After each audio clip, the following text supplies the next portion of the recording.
Hello, soldiers, and welcome back. So, over these past few weeks that I've been with you, I have said a lot of big words, haven't I? There are two of those big words that I really want you to focus on today, and one of those is liberty. What does this mean anyway? What is liberty? What does that mean? When we say it at the end of the Pledge of Allegiance, with liberty and justice for all, what are we talking about when we say liberty? What's that? A little bit louder? Right. Liberty is freedom. And this is what the colonists were fighting the British for. Freedom from being ruled over by the king. They wanted to be free citizens, to elect their own representatives and make their own choices on how they would live their life and spend their tax money. All about freedom. Say it with me. Liberty means freedom. Good job. Now here's that other word, that other big word that I want us to focus on today. That word is justice. Say it with me. Justice. Good job. Now justice means treating other people fairly. And the war with Great Britain was also fought in part to make sure that their laws were treating everyone fairly so that there was justice in their new country that they were creating. So justice is the same as fairness, and liberty is the same as freedom. So when we say with liberty and justice for all, we're talking about freedom and fairness for all. So when I'm reading today, I want you to keep these two words in mind and think about everybody. I want you to think about women. I want you to think about African Americans, and I want you to think about the Native Americans. And I want you to think, were they being treated fairly, and were they free? Liberty and justice for all. Life, liberty, and the pursuit of happiness. Where have you heard those words before? Listen again and see if you remember who wrote these words. We hold these truths to be self-evident, that all men are created equal, that they are endowed by their Creator with certain unalienable rights, that among these rights are life, liberty, and the pursuit of happiness. Now, who wrote those words? Do you remember? Thomas Jefferson. Good job. Now, Thomas Jefferson wrote them as part of our Declaration of Independence. Remember how the founders felt that they were being treated unfairly by the British? They did not feel that they were being treated equally or the same as the British on the other side of the ocean. The colonists wanted liberty or freedom from the rules of the British. And so when Jefferson sat down to write these famous words, he wanted to make sure that the new American nation would treat its people fairly. Again, when the founders met to write our Constitution of the United States, they wrote about liberty and justice. When we hold our hands over our hearts and say the Pledge of Allegiance to our country today, our final words are with liberty and justice for all. These are important words written by our founders, but not all people were treated fairly in the American colonies. Let's look back at the 1700s, during and after the war, when the founders were busy writing these important words. Whom did they mean by we when they wrote in the Constitution, "We the people of the United States"? Some people say they must have just been thinking about themselves, a group of white men who made the laws of the land. Were they forgetting the other people on the continent, Native Americans who had lived there the longest, women, and African American slaves? These were very smart men writing words that they knew would be read and reread by others for many years to come. They were writing for the future. Nevertheless, it is true that not everyone in colonial times was treated equally, and even today, people are still seeking liberty and justice for all. During the Revolutionary War, women had different roles than they have today. Although today many women serve in our military and help protect us by fighting in wars, this wasn't the case during the Revolutionary War. Some women wanted to be soldiers, but they were not allowed to join the army. We know that some women actually disguised themselves by dressing like men so they could fight alongside them. One of the most famous of these women was Deborah Sampson, who fought in the war under the name of Robert Shirtliff.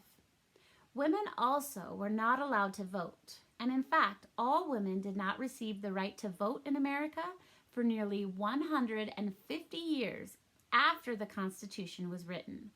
Was that liberty and justice for all? I don't think so. There were many people from Africa who were brought to America as slaves for the colonists. When the colonists decided to fight for their freedom from Great Britain, they themselves were keeping freedom from a large number of African slaves because the slaves did not have the freedom to choose how to live their lives. Slavery was especially common in the South, where huge plantations had large amounts of land to farm, and colonists depended upon the work of the slaves. In the New England and Middle States, slavery started to disappear after the Revolutionary War, but it continued for a long time in the South, where these large farms were located. Slaves also were not allowed to vote. Was that liberty and justice for all? For a long time, Native Americans lived on the North American continent alone. Yet life for them began changing when the first European explorers arrived hundreds of years before the Revolutionary War. You will remember that some of them chose to help the colonists and trade with them when they first arrived. However, it wasn't long before the colonists started exploring lands to the west, pushing Native Americans off their land. Native Americans also were not allowed to vote. Was that liberty and justice for all? Remember, liberty and justice means freedom and fairness. Was that freedom and fairness for all? So, what do you think? Was the decision of our nation's founders to fight a 6-year war for independence a wise decision? It probably was. The government they set up 200 years ago has served as a model for the rest of the world ever since. It was certainly not fair to all the people in the early years, and there are still many ways in which it can be improved. But it is up to us, we the people, to make each day a better day for all of us. After all, liberty and justice have a lot to do with how we treat one another every day. All right, so what were those two big words we were learning about? Liberty and justice, which means freedom and fairness. And what 3 groups of people were left out of that liberty and justice for all? Name one of them, please. What'd you say? What's that? Women, right. Women were left out because they had different roles to play and they were not allowed to vote. What was another group? The African slaves, right? They were definitely not free, and they did not have the right to vote either. So no freedom, and they were not treated fairly. And then we have that third group, which were the Native Americans. Also not allowed to vote, and we kept shoving them off their land because we liked it over there, didn't we? That doesn't sound very fair to me. All right, soldiers, let's go over what we know, what we learned today by getting out our core folder, opening it up, grabbing that next piece of paper, and it looks like we have a fill in the blank today. So I would like you to think about what we learned today and use that new knowledge in your head to complete this fill in the blank.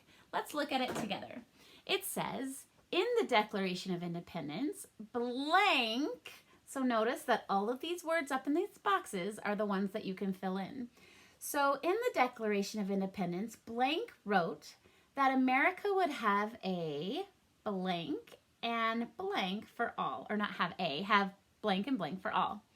So in the Declaration of Independence, blank wrote. Who wrote it? Did the Native Americans write it? No. Who wrote it? Oh, I see the answer. So in the Declaration of Independence, Jefferson wrote that America would have blank and blank for all. What were those 2 big words we learned today? However, blank, blank, and blank were not treated equally. Who Who are my blanks that I'm talking about? Who are those 3 groups? Look up here and those will help you. These people were not allowed to blank. What were they not allowed to do? What did all 3 of those groups have in common that they were not allowed to do? Was that liberty and justice for all? Give me your answer. You can answer it right here or on the back. Was it liberty and justice for all? Why or why not? That's all you gotta do today, little munchies. Tomorrow's my last day with you, soldiers. And then next week, you don't have anything on Friday. And then next week, you will be meeting a friend of mine.